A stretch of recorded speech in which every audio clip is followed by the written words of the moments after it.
Into this video, please like, comment, and subscribe, and share this video with everyone and anyone, letting them know what your girl is doing over here on her channel. So today, this topic is a lot more serious than any other topic that I think I have discussed on my channel. For anyone who can be offended by this video, I do apologize in advance. We will be talking about COVID-19, how it affects us, the conspiracy theories behind it, and pretty much just having a general conversation.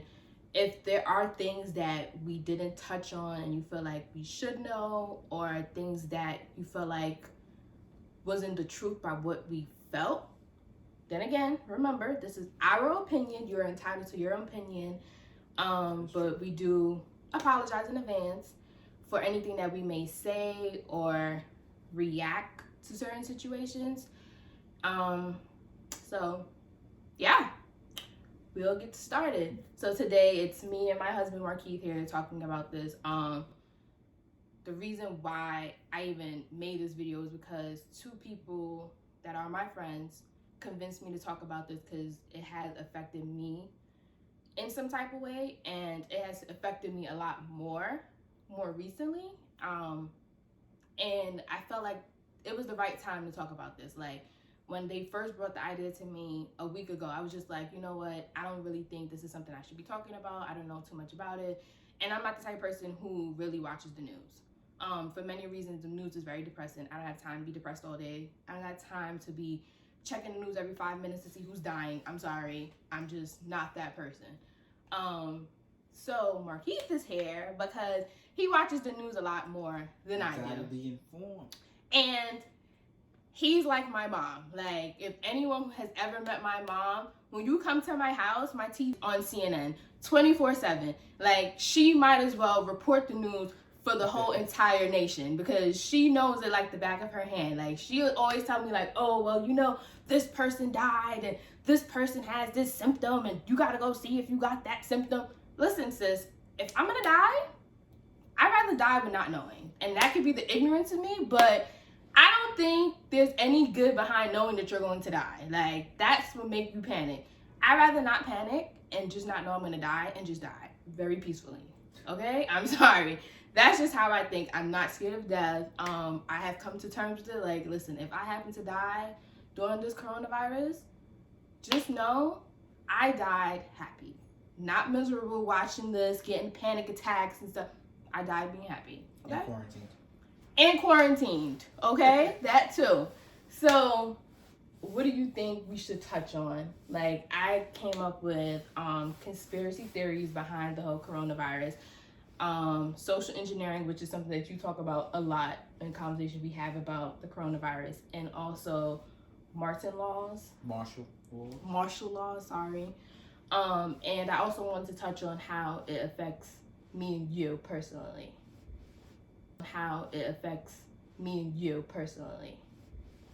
That's okay. fine. So some of the conspiracy theories, some of the things that I just don't get with the coronavirus that bothers me. So first they were saying that you get the coronavirus from having flu-like symptoms, something like a common cold or shortness of breath or things like that nature. But like, what I've come to know is that you don't get shortness of breath from a common cold. Like, I'm sorry, I have never had a common cold that gave me a shortness of breath. Like, I would think anyone who has symptoms like that would have to be suffering from like asthma or something as far as that. It gives you a shortness of breath from time to time. But like a regular person who doesn't have any asthma having shortness of breath from a common cold? Yeah, it might just be more than a common cold, but you know, government never says what it actually is. It just, you know. I mean, that's true, but then, okay, so then they go from saying you could get all these symptoms from flu-like symptom, then now they're saying that you can have no symptoms and then have it.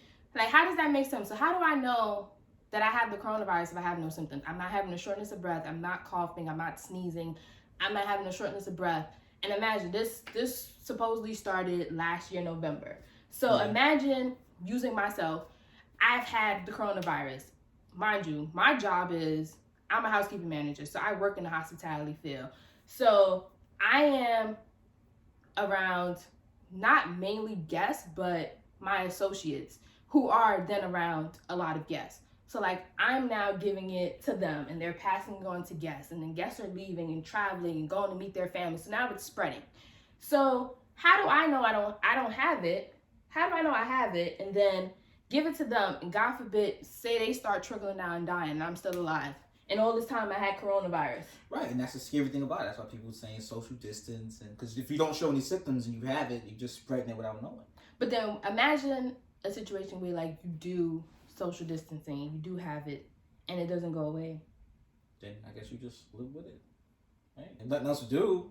Like I don't know. Like to me, it just makes no sense. And then like the whole toilet paper thing, like before they were saying that the reason why a lot of people were getting toilet paper, for those of you who don't know, was at first they were saying that you'll have diarrhea. So a lot of people was going crazy and getting toilet paper. But like the other thing that they're not sharing with you is like they're saying like, oh, it attacks your respiratory system.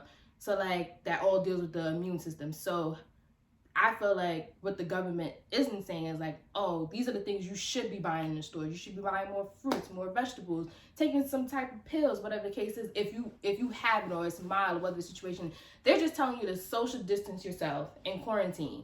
So you go in quarantine and just not take nothing? Yeah, like, stay at home because you're sick. So stay away with your family. No, y'all be sick together.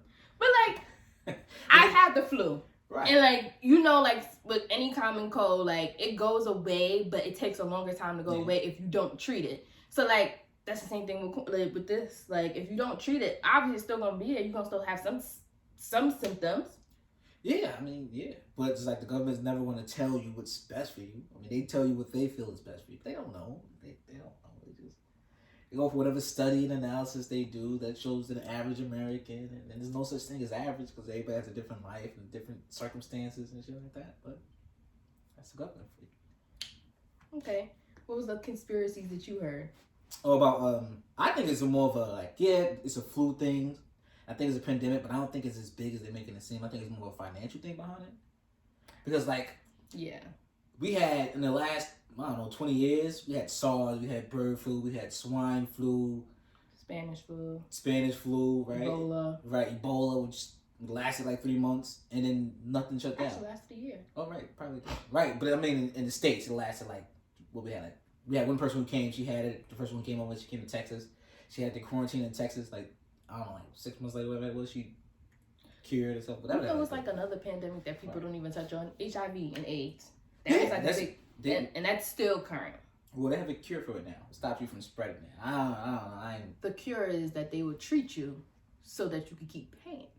Not cure you, but treat you. But they got that medicine now. It makes your the HIV levels in your blood so low you can't transmit it. So why you just can't treat me? I just want to be cured. Like cured. I don't want to have it. I don't want it to be so low. I wouldn't even trust that. That's like, I wouldn't even trust that. But, you know, I think it's more of a financial thing. Because you know how the government, like let's say like if you in the business or you have multi-million dollars and you suffer a loss significant enough, you could write it off for the next 20 years. Like you could write off your taxes for the next 20 years. So let's say if we have a business and we make, I don't know, $17 million and we suffer a 30% loss or 40% loss, we could write that loss off for the next 20 years. So for the next 20 years that we have this business, we will never have to pay taxes again. Yeah, but that only affects the people who have like high power companies, like the companies like Hilton, Marriott. Those type of companies are the ones that benefit from that. Like for instance, the neighborhood we live in, like we live in New Jersey, we live in Union City. Union City is pretty much like a community. Like all of Jersey is nothing but like small communities. So ours it has more of a higher population of Hispanics, and there's nothing but small businesses, and anyone who work with anyone who's Hispanic, they work really hard. So like they will come to this country to pretty much give back to their family. So like they'll work a 9 to 5 and run a restaurant. Like they'll do that. So like we have tons of little restaurants around us, and it's just so sad to see a bunch of them like just close down. It's like, and it's just happened so rapidly. Like it's ridiculous. Like we had like a little mall, like it's not even a mall, I exaggerated.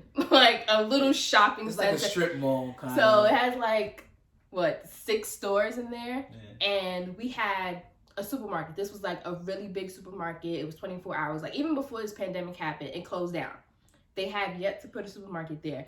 So like we have like a laundromat in this place, a Subway's, a Dunkin' Donuts, like a hair salon, a liquor store, 99-cent store, and I think it was like a Boost Mobile and like a rehab center. And like a rehab center, like a insurance center, whatever the case is. So I went there yesterday, and out of like those 6 stores, like 3 of them are open. Obviously, the laundry's open, the post office is open, obviously, and Dunkin' Donuts is open.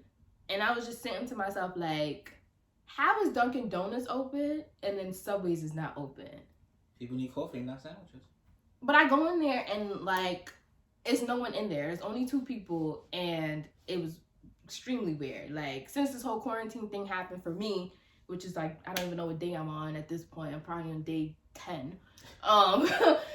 It's just, I guess my fear is more of the people who are scared and not the actual virus. Because like, my thing is, when people are in fear, they're willing to do anything. Like, they don't care. They're not in the right mindset. Like, they can attack you for no reason at all. And that's what I'm fearful of, not the virus. Because like yesterday, I went to the post office, and I didn't even know at this point, because you know, all these conspiracies that's coming about. So at first they were saying it wasn't airborne. Now they're saying it's airborne, so you have to wear masks or whatever the case is. I didn't know it because, girl, I haven't been outside. I go to the post office, and everyone who came in had like a mask on and gloves and all this other stuff. And I was just sounding like, what the fuck is going on here? Like, I was scared. Like, okay, what's going on? But like, it still didn't make sense to me, because like, all these people got masks on and gloves, but they got their legs exposed and their toes exposed, their arms exposed. It's just like, hello, like, if this shit is airborne at this point, everything is supposed to be covered. Like, you can't eliminate certain things and just think, you know what, well, my hands are covered in my nose, and at this point I'm fine. Bitch, it can start going through your eyes and your nose and stuff. Like, it's just all these things that I feel like people are not thinking. So that's what makes me scared about it, because the fact that they're not using their heads and they're not thinking is what's going to make them be like, you know what, I'm going to do whatever I have to do to survive. So that if that means killing somebody, I'm going to do it. I don't care. So like, this is like, I feel like this is a start of a freaking purge. Like, it's going to happen eventually. Like, as long as they have people out of work, is higher chances of things happening, regardless of if they're trying to control curfew and give you fines and all this stuff. That is not going to matter. Like, it's just not. I mean, yeah. Free time is the devil's playground. That's just what happens. But it's like, what are you going to do to stop it? The government's already started it. They closed everything. Because they don't. That's the thing. Like, this is another thing. I feel like this was used as a weapon. I feel like, of course, this is man-made. Any virus or anything is always man-made. You know, listen, at this point, there's a few people that's man-made. So, like, I just feel like it was used as a weapon. I can agree to that conspiracy. I do feel like whoever did create it and what made it spread is because it mutated. Like, I feel like the fact that the government is coming up with all these updates so quickly about different things, and the time frame is off. Because first they were saying this was gonna last till July. Now they're saying they wanted it to everything to be completed by Easter. Now they're saying that. Well, Trump said Easter. He said he want people to go to church. Right. We could do church in the house. But then they're saying like, oh, you get the next 30 days until April 30th. So it's just like, how are you guys actually coming up with this? Because the death rates are like high. Right, but then they also saying like that certain people aren't getting tested, and people that aren't getting tested are the ones who live in urban neighborhoods. Okay, but then that's also another thing. Like, yeah, people aren't getting tested, but you're not making getting tested mandatory. Maybe even if you make it mandatory, you got to allocate those resources, and we all know that poor neighborhoods don't get resources, and that's just the reality of the situation. So even if you do testing, what you want to test the rich people first, who probably aren't going to have it or aren't going to do the testing, and by the time you get to the poor neighborhoods or the people who are most vulnerable of having this disease, it's just too widespread at that point. But then that's the thing, and that's like another concept too that I feel like a lot of people aren't, I'm not going to call them poor, middle class people and less fortunate people aren't thinking about. And I feel like that's what the government has planted in their heads, to think like, you know what, if we take care of the rich, and the rich is going to take care of the poor. And that's never the case. Like, it's never the case. Like, you can't do that. And that's the way politics are. Like, politicians always bank with big business because big business give them tons of monies and payouts and cut them deals and they make buku bucks for doing nothing. Like, you know what I mean? And they put the needs of the people who aren't vulnerable before the people who are the most vulnerable. And that's just the way society always been. Always been. And I don't think that's ever going to change, so that's not going to change. And that's even the way that they approach this whole, like... Exactly. And that was, like, another thing that I didn't really like, too. Like, so, like I told you guys, I work in hospitality. So I do work for a Marriott brand. And what bothered me, especially with my job in particular where I work, was the simple fact that, like, a lot of the travelers that we get at my job are business travelers or airlines, whatever the situation is. So when this situation did start getting serious, the way that they went about certain protocols to me just didn't make any sense because we are at higher risk. Like, you don't know where these airlines are traveling to. Like, I don't know. I don't work in the airline industry. So, and that still connects to hospitality. So these people are going wherever they're going and then they're coming back and people were getting sick at my job.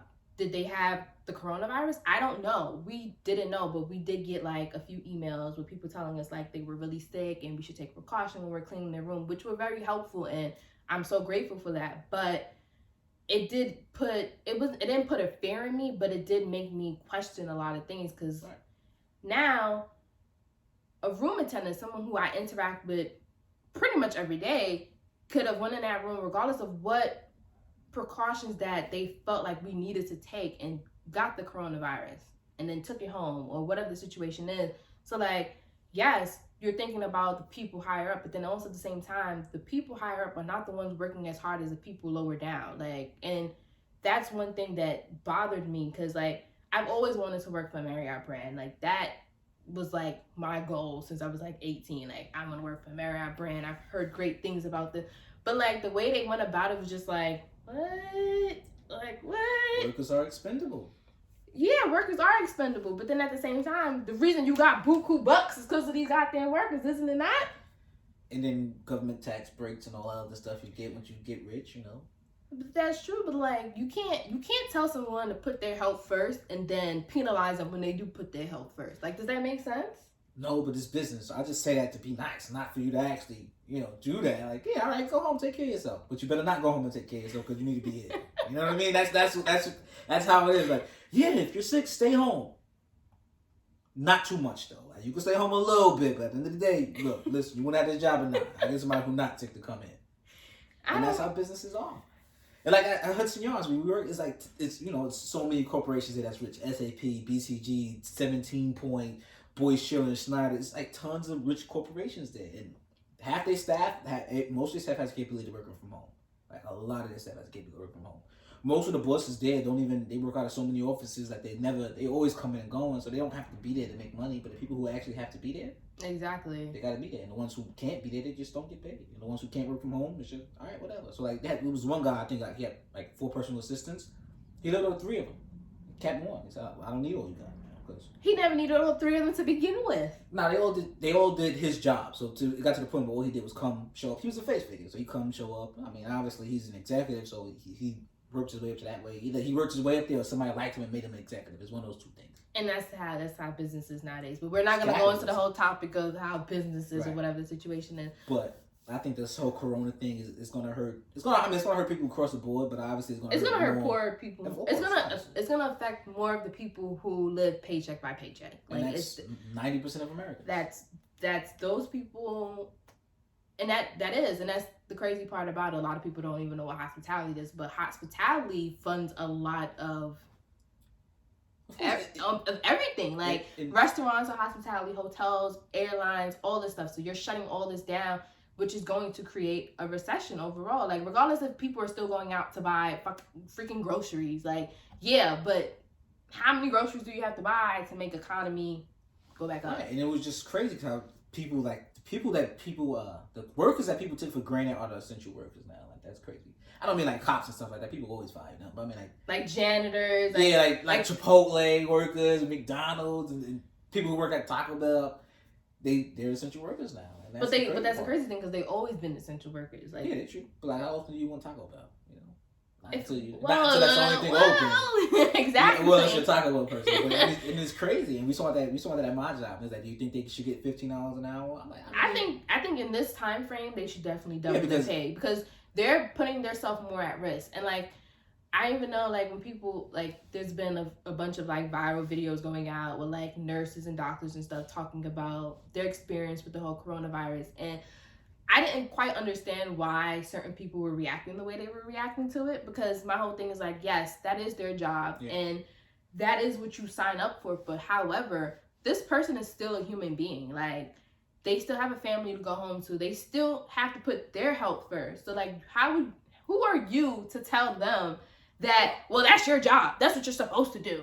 Well, I work for a company and their job is to protect me, and you think they can? I wouldn't say that. Like, but do you really think like they're like, go home and protect your family and really mean that? Like, come on. That executive doesn't care. His job is to make sure that company and then your job, money. So then you can't sit down there and say that doesn't go hand in hand in how this doctor feels. Like, I'm putting myself at risk. It absolutely does. Your CEO is at home chilling with his kids, probably in his high tech vacuum sealed basement. Yeah, that absolutely is the case. But at the end of the day, there's an occupational risk. You chose to be a doctor. I'm not telling you that you should go here if there's no like protective equipment. Obviously, don't do that job. But then lives are relying on it. That is true. But however, that is the case with the whole United States. Like, if you see any of the viral videos that's going around, people in Italy, they are like pretty much in a freaking army. But that is the government making sure these people have that. That's what that's from. All right, so then a lot of the people that's going viral with these videos are people in the U.S.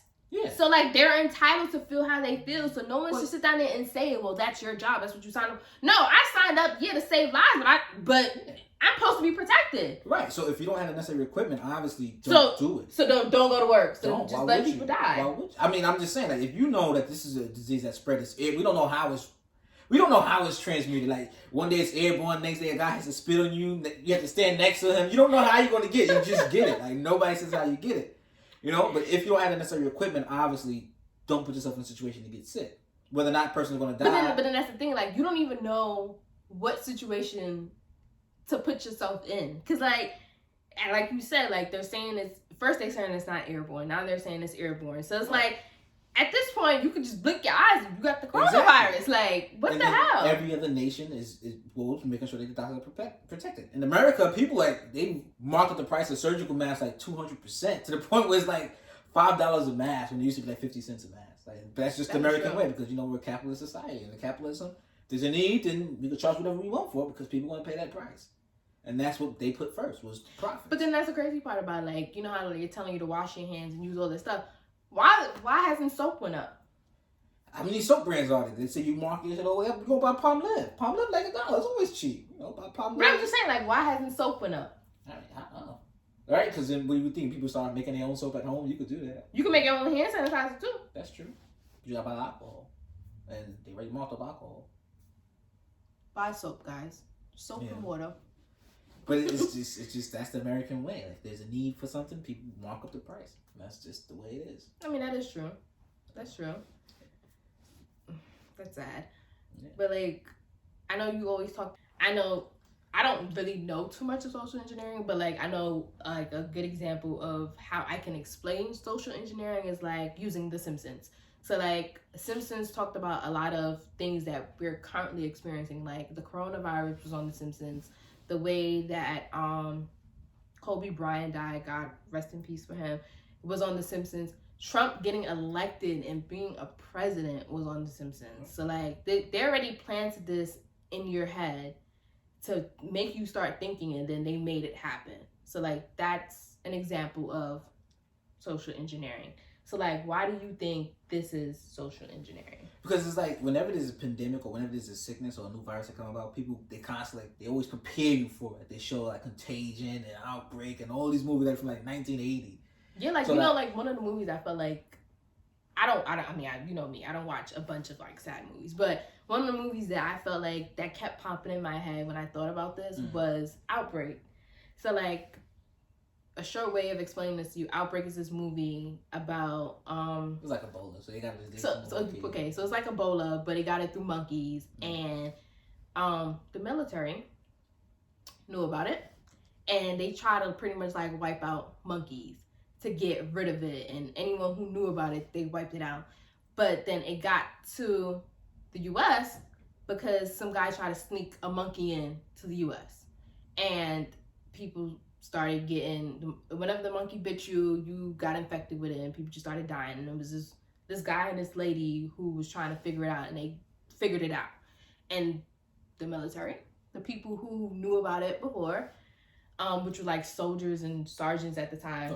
Yeah, that's a little low rank. You mean like the generals and stuff. Was it them? Yeah. Whoever it was. It ended up getting back to them, and they were trying to figure out how to like do the same thing to eliminate it. But like the way that it spread is similar to how I feel like it's spreading here. Not through monkeys, please. Don't take that out of context. That was just an example. Yeah. So like I know like on the episode of Simpsons, it was like, I think it was like an example of like somebody coughing on a box, and the box, that was a corona thing, yeah. Like the box traveling and you getting the box as you open it and the cold smoke comes in. Yeah, like stuff like that. And I feel like, yeah, that could be the case, but then like that to me is a little bit of a reach. But then again, it cannot be. It's like live on surfaces for 8 hours or 6 hours. You see, so then that's like another thing. So like it's living on surfaces of whatever the situation is. So like my thing is, which we talked about this morning, was like, now they're telling you to wash your hands, don't sneeze in your hand, don't cough in your hand, all this stuff, which people have been doing for years, and now all of a sudden it's something like, oh my God, you guys have to wash your hands every 15 minutes at this point, so you don't get it. And they having you clean, at my job, they was having people clean like every 30 minutes, the same thing over and over for 8 hours. And that to me is ridiculous, because like occupancy in hospitality is so low. Like from what I've heard, it's the lowest it's ever been since 9/11. Like this has been the worst. Like even with 9/11, occupancy wasn't still this low. When I left my job, occupancy was like 15%. And anybody working in the hospitality industry, you can't get back revenue from the night before. Like you lost it. You can't get it back. Those rooms went unslept. No one touched it. You can't get that revenue back. So like you have people cleaning, and 9 out of 10, there was nobody here for you to clean anything. So what is actually getting dirty? And now, growing up, you always heard that there's certain germs that your body do need and help you and whatever the case. So if you're cleaning all this stuff, at this point, what germs are you cleaning away? Because then we're all going to be sick. I mean, everybody's already sick, so. You sick? Not yet. Who knows, right? But yeah, I mean, I don't know. I just think that there's a lot more to it than what they're letting on. But there's always stuff happening in the background. You know, that's just the government for you. So sad. And then I guess us talking about this next topic goes into how it affects us. I guess with this martial law. Whatever. Yeah, but I don't really think there is martial law. Like, so they had the National Guards here. The National Guards had the Javits Center. You know, they turned the Javits Center into like a makeshift hospital and stuff like that. So it's not really martial law. It's just they're saying, all right, well, after 10 p.m., don't be outside. Or after 8 p.m. because our township has a curfew, and ours is still 10 p.m. So after 10 p.m., don't be outside. But I mean, what do you need to do outside at 10 p.m. if everything was closed anyway? Like, what would you honestly be doing out there? What would you be up to? Everything is closed. You can't hang out with your friends. You can't go to the liquor store. What would you be doing outside at 10 p.m.? And the liquor store is an essential. But they had the nerve to close down the beauty supply store, which is an essential because you got rid of nail salons and me going to the freaking What are you doing your nails for? To sit in the house and do what? Push the buttons on the remote? Like, so I don't know. Yes, I feel like the beauty supply store should have still been open because people suffer from mental diseases. And if me looking cute is going to make me feel good about myself, then you need to open up the beauty supply store. So, first of all, alcohol is a drug, which is legal drug. But it's a vegetable, technically. Shut up. Don't even get there. It's a vegetable. Don't even get there. So you allow that to stay open. It's vegan too. Shut up. They allow that to stay open so that riots don't happen and people don't break into liquor stores. That's the only reason why liquor stores are still open. Who wants to be home with their annoying relative sober? I'm home with you sober. Yeah, but you go into the room and I sit out here, or I sit out here and you go in the room. Exactly. Either one. We might as well just slit our wrists at this point. Like, what? Like, why is that an essential? I mean, for them to open the beauty supply store. But you remember back when they had a prohibition, how America got? It was like riots and people be shooting each other and making bootleg liquor and blowing up houses and shit because the distillers exploded and whatnot. Who wants to go back to that? Imagine some guy, once they do it, because they got traveling nail techs. So imagine some guy right now, like, I'll come to your house and make a pot of wine right now on your stove. Fucking kitchen blow up, Then what? Oh, it's occupational risk. I'm sorry. So you rather the people who want the beauty supplies to be open to be in their house making stuff for their hair and nails. There might come out a new brand, right? You could make some curly Q or something like that, and next thing you know, you want a billboard in Times Square. Yeah, if we ever get that far at this point. So, yeah. Guys, this is literally how we speak in the house. Don't get offended by anything that we're saying. Like, this is literally how we speak. Yeah. But, like, I guess if that's an essential, all power to you. They just finding ways to still keep the economy stable is how I see it. I mean, I feel like even if people don't go to work, rich people are going to be fine. Of course they're going to be fine. So, of course. Like I said before, if you have a significant loss, you write it off for the next 20 years, you will never pay taxes again. Half these guys like 80 and 90 years anyway, so they will never pay taxes until the day that they die.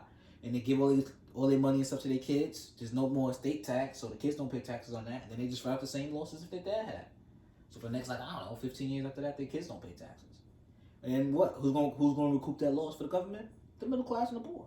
They'll increase taxes on us, so they'll put more taxes. I guess. Like sell taxes. When you go to businesses and buy clothes and shit, the sell taxes, we pay the business taxes. Essentially. Of course. So, businesses don't lose, and then the small mom and pop shops, they'll get pushed out or they'll close down, and then you'll put... Obviously, it's happening now. Right, and you'll put a McDonald's in that spot, or fucking P.F. Chang, or whatever the hell it is you want to put there. It's like, it's with so many McDonald's that you can actually eat. Like, I'm not a vegan or anything, but, like... I'm just saying. I've worked at McDonald's for, 3 years of my life, and... But it's like that old saying, if you build it, they will come. You put a McDonald's there, people are going to come. I mean, of course people are going to come, because McDonald's is well known. Of course, you're definitely going to go. I have worked at McDonald's. Not saying that it's unsanitary or anything like that, but, after a while, that food does get very tiring. Yeah, I mean, it is what it is, but you build it, they will come. Yeah, because they know the brand. That's just like any brand. That's anything. You put a fucking Dunkin' Donuts there. You probably hate Dunkin' Donuts. You love Starbucks to death. You put a Dunkin' Donuts there, people will go to Dunkin' Donuts because it's there. Like, remember we used to work at Starbucks? I remember when we used to work at Starbucks, and I had to go to this meeting with all the supervisors and stuff like that. And they had a study, and they were showing that if you put a Starbucks across the street from somebody's job and one on the same side of the street as somebody's job, the one across the street will not make any money because people won't cross the street. Because people are lazy. Exactly. So if you put a Dunkin' Donuts here, they will come. Regardless of fact, whether they like Dunkin' Donuts, hate it, hate Arabic people, whatever the reason is that they don't want to go to Dunkin' Donuts. If you put one there, they will go. Yeah, I guess that's a way of manipulating you, making you go. But people are lazy. That's all it is. People are literally lazy. People are lazy. Yeah, so. But I mean, I guess for me, the way this has affected me would be for the simple fact that I've always worked in hospitality since I've started working. So, right now, the hospitality industry is what it is. It's bad. It's really bad. And I feel like it's not going to pick up within the next couple of months. So, there is a high possibility that I could be permanently laid off instead of temporarily laid off. Because then now they're going to find a way to recruit their losses by laying people off and trying to just work you to the bare minimum that they could. And like I said, a lot of the businesses that make up economy are hospitality. So that goes into airlines and stuff like that. And with people still having this fear, it's not going to make them want to travel. They're not. People are still going to be working from home. And so it's just like, that's where it affects me in a sense, because hospitality is like not all that I know, but it's all I've been doing for so long that where do you like pick up the pieces from this? Like, yeah, don't get me wrong. I feel like the quarantine thing is a time for you to actually think about other things that you can possibly do to make money, not going out there killing people and stuff like that. Like, just It might come to that. just coming up with like a business plan. And for me, even while working, I've been in this concept of finding my purpose and what that is. So like, I feel like this time is a time that I have definitely needed to like think about that. But then it's also a very hard time, especially for those around me that I know that's in hospitality. And this is something that's been their passion and something that they want to see themselves growing with. Like, having that pause or that stop can not also be a good thing for those people, because you don't know what they have to deal with when they leave work. You don't know if they're going through mental issues or whatever the situation is, but them and their families don't get along, whatever it is. So like, it's not, to me, it's safe, but it's still an unsafe space for many people. Well, for me, I'm actually still at work, and it's been great because all my bosses are off. He's an essential worker. So I'll be at work, and the hardest part of my day now at work is actually trying to find something to watch on YouTube. So that's been pretty tough. But also, I'm in college, and being at all the classes are online, that's super easy now because, yeah. He was saying that a few weeks ago. No, the last week I was going through it. I was ready to quit. I'm like, so I'm an accounting major, and all my classes this semester are accounting classes, which is my last classes, my capstone, and I have like forensic accounting, auditing, accounting, and then my capstone class, and the professor for my capstone class has like every qualification there is. So he's like extremely tedious about stuff. Even the way we talk in the group chat. So look, we was in the group chat, and I wrote one of the girls. I didn't write it. One of the girls wrote, "Who feeling to do this assignment?" And he was like, "Filna is not a word. If you write that again, your group will lose points." I'm like, bro, come on. Like, come on. She just said Finna. Says the person who corrects me every time I say something wrong. Right, but she like no. One of them country kids. She put Finna. Who finna do this? No. Like, no. I'm finna do it. But yeah, now that class is online. I'm like, thank God. But there's no spring break this semester, so they took away spring break because they gave us a week off for the teachers to get prepared. What should I need a break from? From this stuff, the corona and all that stuff, we stress. You still gotta go to work, so you're not getting a break from anything. Yeah, I do my homework at work now, so that's what I do for most of my days because there's nothing else going on. But then also, one thing he didn't touch on is, so like, the reason I felt like this was like the right time to make this video was because, one, I felt like I had like a panic attack yesterday. I've only had one panic attack my entire life, and that was in middle school.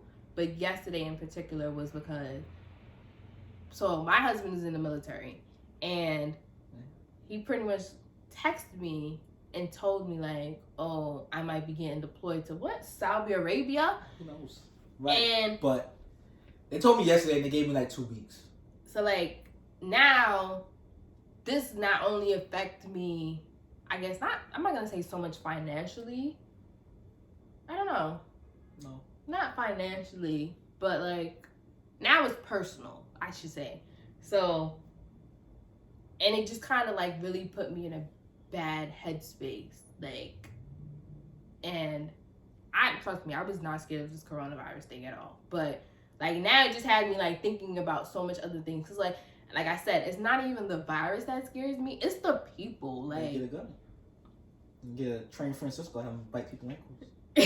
He's not doing that. But like, it's the people that scare me. Cause like, when you make someone so fearful of something, you don't know what they are willing to do. Like, you really just don't know. So like, having to even think that, one, we're not even going to be in the same country, and I don't know what can possibly happen, it just took me out of like a really horrible mindset. I know one time when I was younger, I told her, you never know who you have to kill. And that's the truth, because you never really know. So you better be prepared. You might have to kill the mailman. I'm just saying. Not, I hope you don't have to. I might say they don't even come upstairs. You never know. They probably got a package like, you got to bring to your house. Like a package? That's weird. But like, no. But like, I mean, we're not trying to like joke about the situation, because I'm an emotional wreck. Like, I'm emotional But I just think that most Americans are kind of overreacting. Only because we're not really prepared for what happens when stuff goes wrong. And how could we be? You always be prepared because this is the government we have. Like at the end of the day, they're going to protect the rich people and themselves. Not even that it's the government. That's anybody. Everybody's going to protect themselves. So you have to be willing to protect yourself. And I think like a lot of mistakes that African Americans. That's why martial law, because pretty soon it's going to be a curfew, so we're going to be outside late anyway.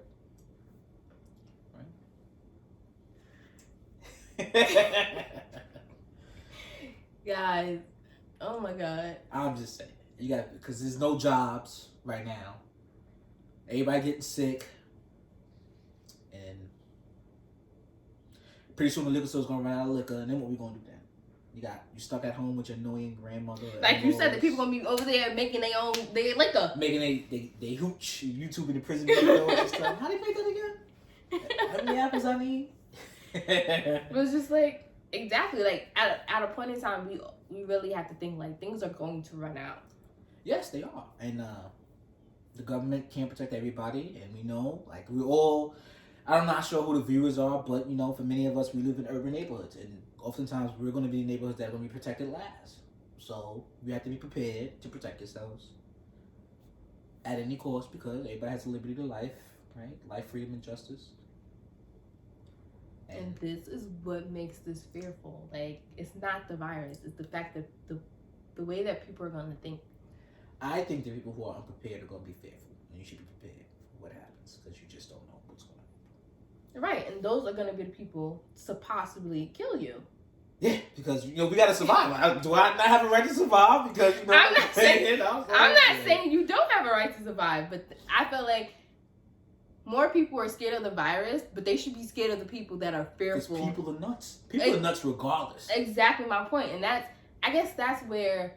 Like, I was having a conversation with my coworker, and she was talking about how she was so fearful of the virus and whatever the case is, and she asked me how I felt, and I was like, I'm not scared of it, like, I'm just not, like, and she was just like, but why?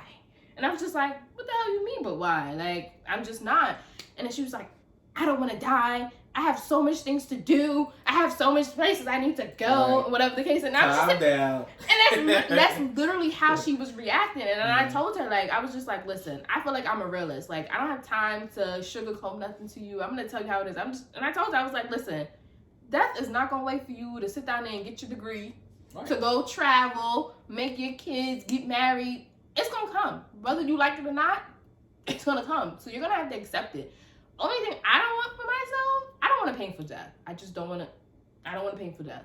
I have no problem with how I die. I just don't want it to be painful. Yeah. That's it.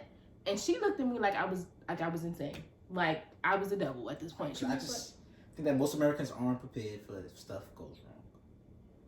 You think you're prepared? I would say no, but I'm prepared to take somebody else's stuff if I have to. That's all I'm going to say. Hey. I'm not prepared, but I will get prepared if I, you know what I'm saying? I will say no, but I will be in your kitchen taking your head. Hey, thank you for stockpiling this stuff for me, sir. I really appreciate it. Oh my God. But are you prepared? No, I would say it. But I think most Americans aren't prepared because you really just don't think that it's going to happen. Like, because we live in that type of society that's very capitalistic, and they don't shut it down for anything. Like, they don't shut it down for anything. Like 9/11 happened, and then the very next day, they rerouted the TV television tower to another building. That's the thing that I feel like is what makes me think this is much bigger than what it is. Because like New York is a place that never sleeps. Never sleeps. Like for nothing. It could be a bomb threat. We had tons of bomb threats. Right. And it could be a bomb threat for like 24 hours. And the next day, people just like, right, I think 9/11 happened, I was in 5th grade. And I remember like it was yesterday. Because I was in 1st grade. For sure. You were a youngster. But 9/11 happened, and my mom came to pick us up from school. And because we live downtown Brooklyn, you could see the towers from our backyard. So you're watching the towers fall. And literally, like 2 days later, we were back in school and nothing ever happened. I was too. Right, and they made us write a paper about how we felt and what happened and what did we think. And then when I got home, I'm like, yo, good. I'm home early. I'm about to play Mario Brothers. TV didn't even work. I'm like, oh my God. We're supposed to do all day now. But like, yeah. So I don't know what else to say. I feel like we're covered a lot. We hope that we were somewhat helpful to you. We hope that we're able to ease some of your your nerves or whatever you're feeling or thinking. If you're not sick, I feel like continue to live your life in the wellness of your home. Okay. Right. Don't keep watching the news. Please, just don't. Like, that's just gonna make you more nervous and make you just. Or keep you informed. Watch it a little bit. Don't watch it the whole day. Watch it for like an hour. Go on to something else. That's all I recommend. I don't watch it at all, but I'm still informed some way, somehow. So, we are serious about this. We just made jokes to lighten the situation because, you know, at this point, everybody's just so uptight about it and so stressed out that it's sometimes good to just laugh. Like, laugh, be happy, still live your life. Like, don't think too much about this and stress yourself out to the point where you put yourself into like a depression. Like, just don't. So I hope that this video was somewhat informative and helpful. Right. And also remember, if you don't have groceries, your neighbor does.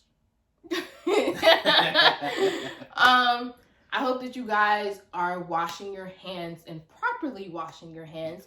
Please, please, please be safe for not only yourself, but your family and those around you. Stay inside. Please quarantine. The essential workers, please dress appropriately. Please cover every inch of your body at this point because it's airborne. And tomorrow it'll be transported in t-shirts, so you won't have to be wearing no t-shirts tomorrow or something. Who knows? But today it's airborne. Tomorrow it'll be t-shirts. Day after it'll be pants. But I hope you guys enjoyed this video. If you like the videos of me and my husband, please comment down below. Don't forget to like, comment, subscribe, and share this video. Have a good day. Stay blessed. Wash your hands.